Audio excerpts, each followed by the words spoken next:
Kepala daerah mau supaya pelajar-pelajar lulus semua. Akhirnya kepala daerah ngumpulkan kepala dinas, kepala badan, kepala kantor yang ada kepala dan tak berkepala. Hei kepala-kepala, kamu kepala dinas, semua anak-anak mesti lulus. Saya mau supaya kabupaten kita nilai kelulusan tinggi. Kata kepala dinas, siap komandan. Lalu kepala dinas mengumpulkan kepala-kepala sekolah. Kepala sekolah TK, PAUD, BUUD, PAUD, SD, SMP, semua anak-anak luluskan. Kata kepala sekolah, siap. Kepala sekolah mengumpulkan wali kelas. Wali kelas, anak-anak semuanya mesti lulus. Bagaimana caranya, Bu? Enggak tahu. Tapi anak-anak kita nggak bisa jawab, bocorkan jawabannya.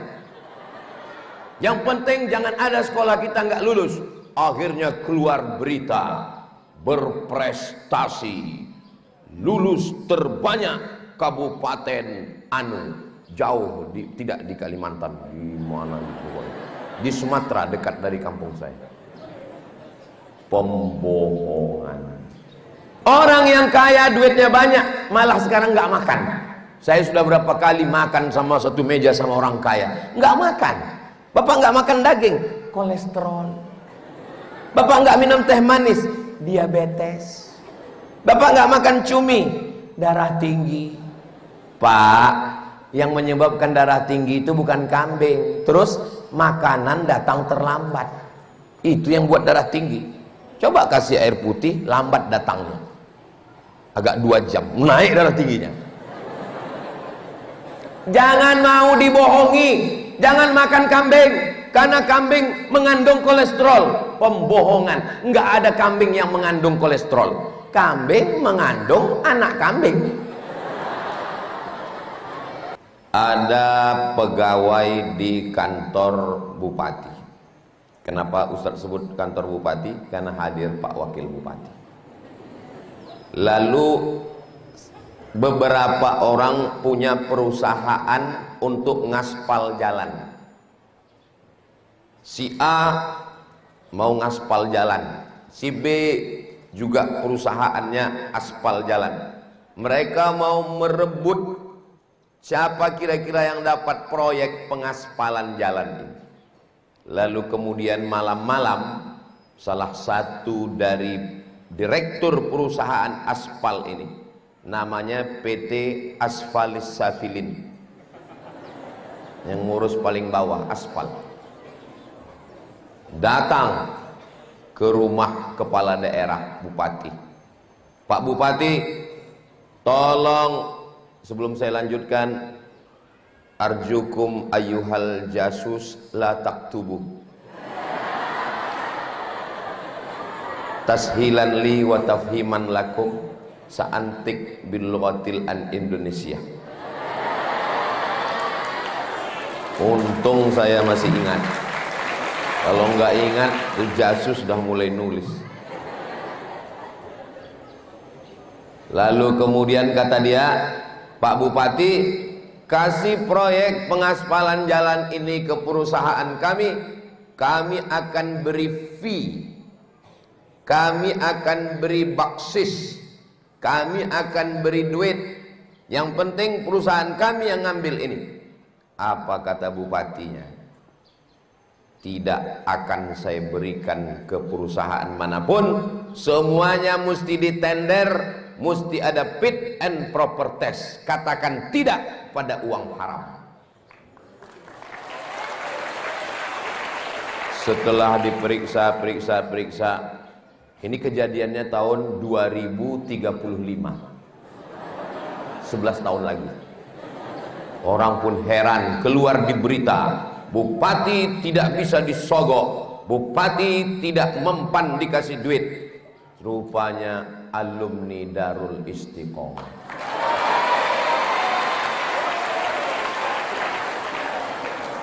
Ini namanya berintegritas.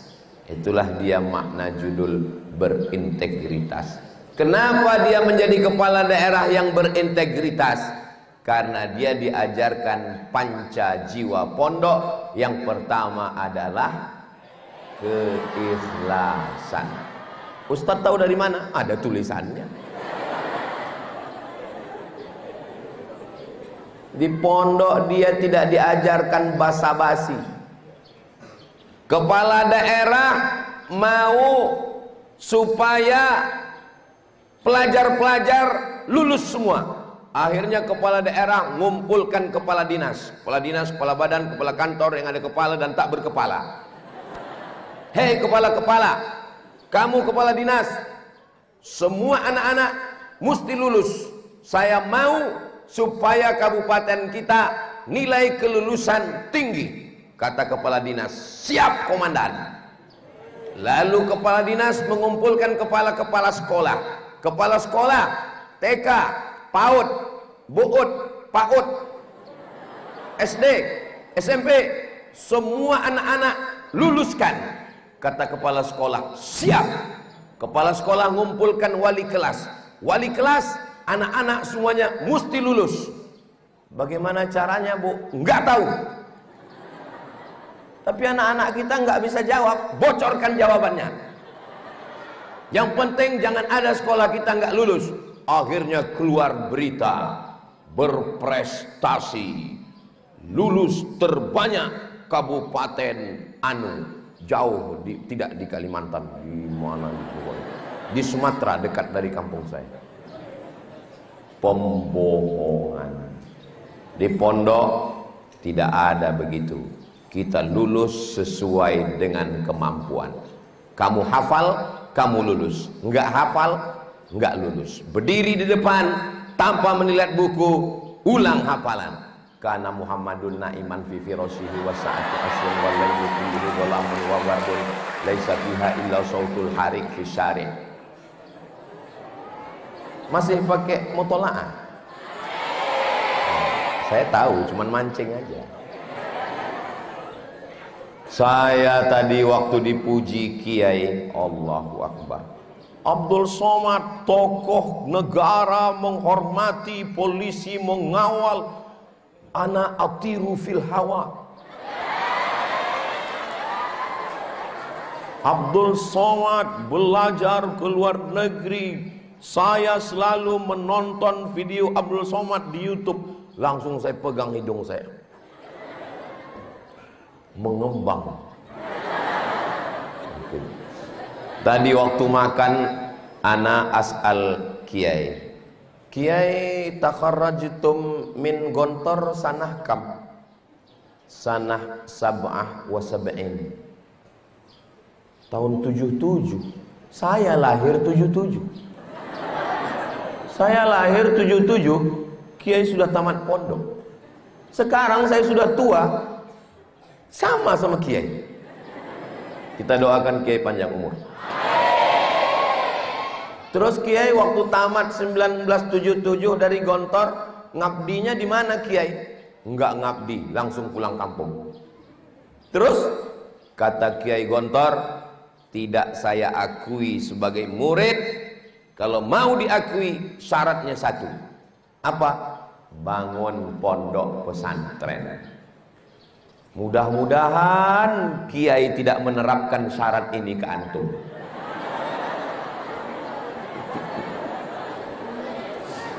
Kalau sampai guru saya mensyaratkan seperti itu ke saya, Abdul Somad, kamu tidak diakui sebagai murid sebelum buat pondok, mungkin dah meninggal saya. Tapi Kiai semangatnya luar biasa. Saya sebetulnya dalam hati mau nanya, jadi kalau gitu Kiai duitnya banyak, kebunnya luas, gimana pembebasan tanah, gimana bangun? Rupanya sebelum saya tanya, Kiai udah tahu duluan. Apa kata Kiai? Saya, dalam dugaan saya, ini pasti Kiai mau cerita emasnya berkeping-keping. Saya pergi ke Mekah, waktu itu sekali makan 1000. Duit yang saya bawa, dalam bayangan saya ini pasti bawa duit 3 koper ini. Duit yang saya bawa cuma 40.000. Berarti 1000 sekali makan, 40.000 40 kali makan. Terus gimana makannya? Saya beli sandwich satu, sandwichnya dipotong 3, makan pagi, makan siang, makan malam. Lama saya termenung. Bisa hidup sampai sekarang. Bisa pondoknya besar, muridnya banyak. Ini pasti buah dari keikhlasan. Belajar ilmu ikhlas. Jangan tepuk tangan dulu, jangan, masih panjang. Tunggu. Belajar mutolaah susah. Belajar nahu payah. Belajar sorab enggak mudah kata orang. Tapi ada yang paling sulit, belajar keikhlasan.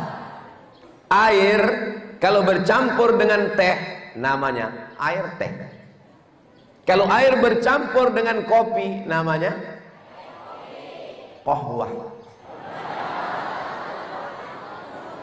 Kalau air bercampur dengan jeruk namanya orange juice. Tapi kalau air tidak bercampur dengan apa-apa, enggak ada kopi, enggak ada gula, enggak ada teh, enggak ada jeruk, enggak ada soda, namanya al-ma'ul khalis, air yang ikhlas. Air ikhlas tidak bercampur dengan apa-apa. Maka kalau mau ikhlas, minumlah air.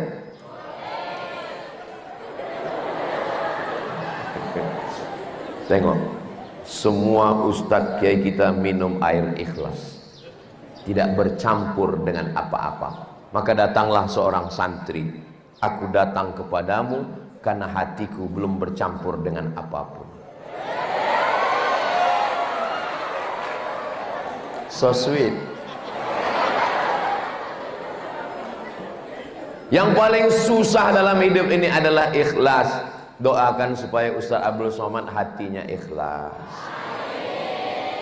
Abdul Somad, ceramahmu banyak, tausiahmu banyak, hatimu tidak ikhlas. Kau semangat ceramah karena direkam channel Ustaz Abdul Somad Official. Subscribe, like, share, and comment. Kau semangat ceramah karena habis ceramah kau nonton di YouTube. Siapa yang komen ya? Wow, ceramahnya amazing. Kau ceramah Abdul Somad karena gambarmu di pesantren Darul Istiqamah diposting di Instagram yang followernya 9 juta itu. Maksudnya yang belum follow segera follow. Selalu ada yang merusak hati kita. Kalau amal kita sudah rusak, ceramah kita sudah rusak, tausiah kita sudah rusak, sedekah kita sudah rusak, sisakan satu amal yang tidak rusak. Apa dia? Bangun di tengah malam. Allahu Akbar. Bangun tengah malam, santri Darul Istiqomah saat pulang ke rumah, orang tuanya senang. Ya Allah, anakku tahajud di tengah malam. Pas besok pagi ditanya, kamu tadi malam tahajud? Isya ketinggalan mah.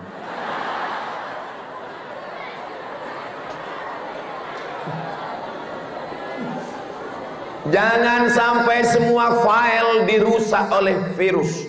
Virus kalau sudah masuk ke laptop, rusak semua file, nggak bisa dibuka. Sisakan satu file yang tidak terkontaminasi. Dan santri pesantren Darul Istiqomah melakukan itu karena mereka tahajud di tengah malam sunyi dan sepi.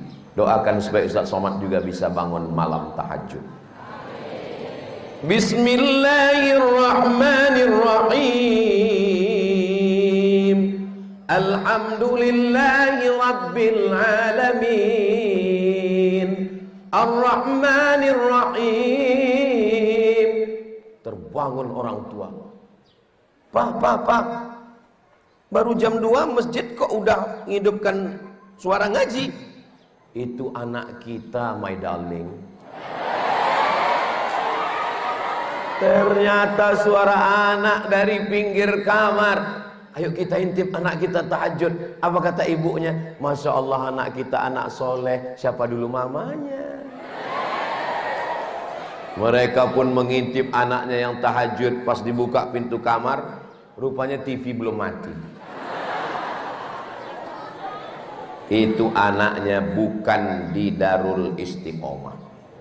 Kalau anaknya di Darul Istiqomah, sifatnya selalu istiqomah. Siapa yang mau mencari istiqomah dari Sabang sampai Papua, saya sudah sampai ke tempatnya. Rumahnya istiqomah di Barabai, Darul Istiqomah. Allahu Akbar. Selama ini saya kalau dikasih orang pertanyaan, Ustadz Somad, ausini, berikan saya wasiat, berikan saya pesan, berikan saya nasihat. Istaqim, qul amantu billah, summastaqim. Ustadz, berikan saya nasihat, saya pegang sampai mati. Qul amantu billah, summastaqim. Tapi saya tidak tahu istiqomah itu di mana berada. Hari ini saya baru tahu, rupanya di Barabai. Jadi nanti kalau saya ditanya orang, Ustadz, gimana caranya saya supaya istiqomah ya Pak Ustadz? Datanglah ke Barabai, pergi ke Darul Istiqomah. Terus Pak Ustadz, ya daftar. Anda ingin anak Anda istiqomah, daftarkan segera ke Darul Istiqomah sebelum tanggal penutupan berikut ini. Ingat, kuota terbatas. Doakan supaya Ustadz Somad istiqomah. Idza ra'aitar rajul, kalau kau lihat ada orang yatiru fil hawa, terbang di atas awan, yamshi 'alal ma, berjalan di atas air, la taghtar, jangan tertipu, jangan terpukau, jangan tertipu melihat orang terbang di atas awan. Kenapa? Superman pun bisa. Kalau ada yang merangkak, jangan terpukau, Spiderman pun bisa. Kalau ada yang berjalan di atas air, nggak perlu, sudah ada jembatan. Tapi pandanglah bagaimana dia istiqomah. Istiqomah berangkat dari keikhlasan, beramal hanya karena Allah. Bismillahi tawakkaltu 'alallah, la haula wala quwwata illa billah. Ustaz, ya. Jadi kita semua ini mesti ikhlas. Menuntut ilmu mesti ikhlas. Ya. Kalau gitu saya nggak ngurus ijazah Pak Ustaz. Kenapa? Karena ijazah merusak keikhlasan. Tetap ngurus ijazah. Ustaz Somad tetap ngurus ijazah. Oh tuh ijazah Ustaz Somad ditulis. Ustaz 1, Profesor 2, Haji walaupun nggak 2 bulan. LC tulis, DESA ditulis, PhD ditulis. Berarti Ustaz tidak ikhlas dong menuntut ilmu. Kenapa detailnya ditulis? Iya juga ya. Inilah beratnya tausiah di pesantren. Kenapa? Syarat yang pertama mesti ikhlas. Bayangkan kalau ada pintu namanya detektor ikhlas. Saya waktu mau masuk ke airport kemarin lewat pintu namanya detektor logam. Pas lewat, tet, buka dulu jamnya Pak. Buka. Lewat lagi. Tet. Cincinnya Pak, buka. Jangan sampai hilang ya. Lewat lagi. Tet. Dompetnya Pak. Oh iya. Bunyi lagi, tet, parfum. Bayangkan kalau di pintu pesantren Darul Istiqomah dipasang detektor ikhlas. Pas Ustadz Somad lewat nggak bunyi, ternyata nggak ikhlas. Bicara tentang ikhlas, ternyata orangnya nggak ikhlas. Apakah dengan ngurus ijazah S1, S2, S3, S teler, S cendol, S bandung lalu itu merusak keikhlasan? Tidak. Belajar di Al-Azhar pun kita ngurus ijazah, tapi tujuannya bukan ijazah, tujuannya adalah lillahi ta'ala. Kenapa mesti ngurus ijazah Darul Istiqomah? Penerimaan mahasiswa Universitas Indonesia, kamera sudah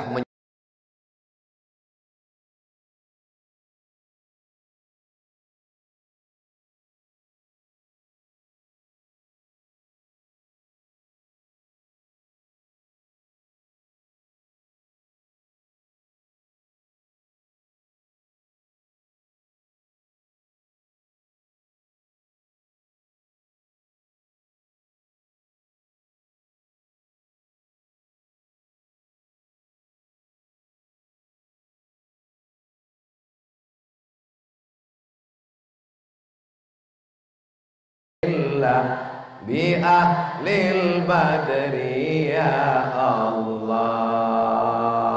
Allahumma salli ala Sayyidina Muhammad. Biasanya kalau drone datang saya selawat, drone-nya hilang. Nah kan langsung pergi kan. Anak saya kecil nanya, babah, dia manggil saya babah, nanti kalau ada hantu gimana? Baca doanya. Anak kecil 2 tahun kalau baca ayat kursi kan panjang, baca sholawat pun panjang. Doanya apa? Saya bilang, Allahumma barik lana fima razaqtana wa qina azabannar. Terus hantunya dimakan. Begitu cara kita untuk mengajarkan dia. Jangan dibilang nggak ada hantu, bilang aja kalaupun ada dimakan, selesai. Tapi itu kan bukan pendidikan yang baik Pak Ustadz. Usianya belum cukup untuk mengenal. Enak ceramah di pondok nyambung, cerita ikhlas nyambung, cerita istiqomah nyambung, cerita hantu sampai mana tadi kok masuk ke hantu? Maka ketika santri Darul Istiqomah ngurus ijazah, itu tidak merusak keikhlasanmu adik-adikku sekalian. Saya tadi mau manggil anak kok rasanya terlalu muda, mau manggil adik kok kelihatannya udah terlalu tua. Akhirnya gimana ya? Ustadz, sekarang saya ini tidak merasa sebagai ustadz yang sedang ceramah. Saya ini merasa kelas 5 yang sedang jadi mudabbir sekarang. Kenapa kita mesti ngurus ijazah? Penerimaan mahasiswa ITB Institut Teknologi Bandung, penerimaan mahasiswa UI Universitas Indonesia. Datanglah santri. Kamu dari mana? Saya dari Darul Istiqomah.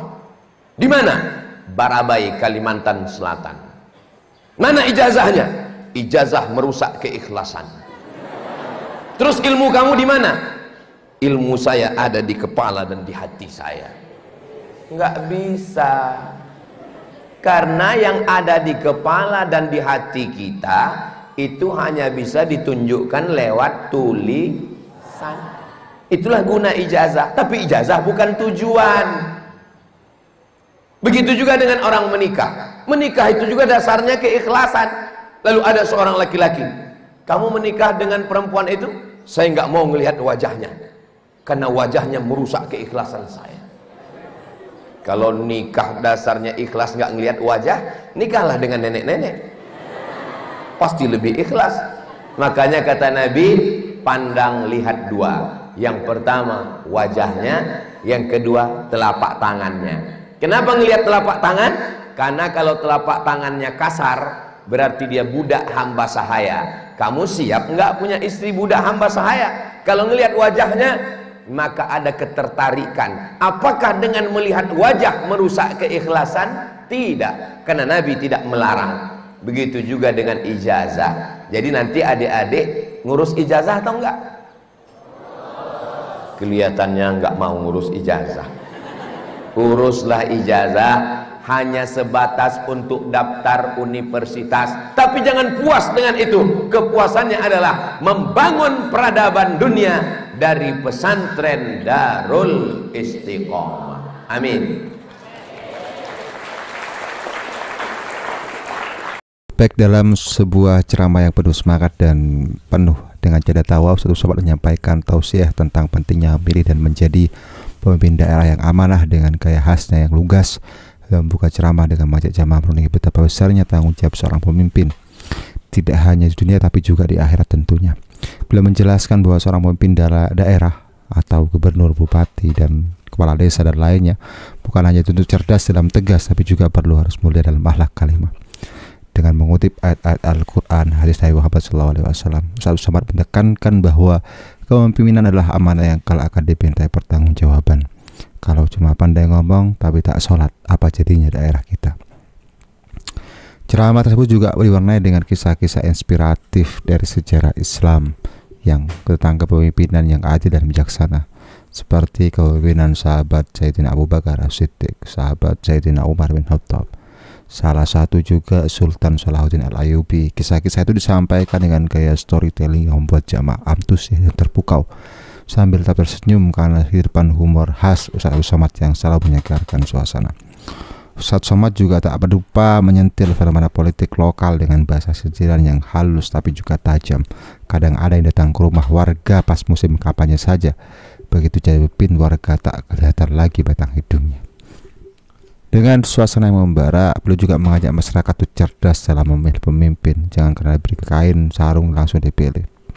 Karena kalau sarungnya bolong, bagaimana sholatnya? Beliau juga menutup dengan doa agar memberikan pemimpin yang jujur. Ceramah ini menjadi salah satu bukti bahwa dakwah bisa disampaikan dengan semangat penuh hikmah dan menjadikan keceriaan. Ada salah satu pemimpin yang memang selalu tampil di televisi, di YouTube, di media sosial karena memang didesain agar mereka nampak baik di media sosial, tapi di akhir itu luar biasa.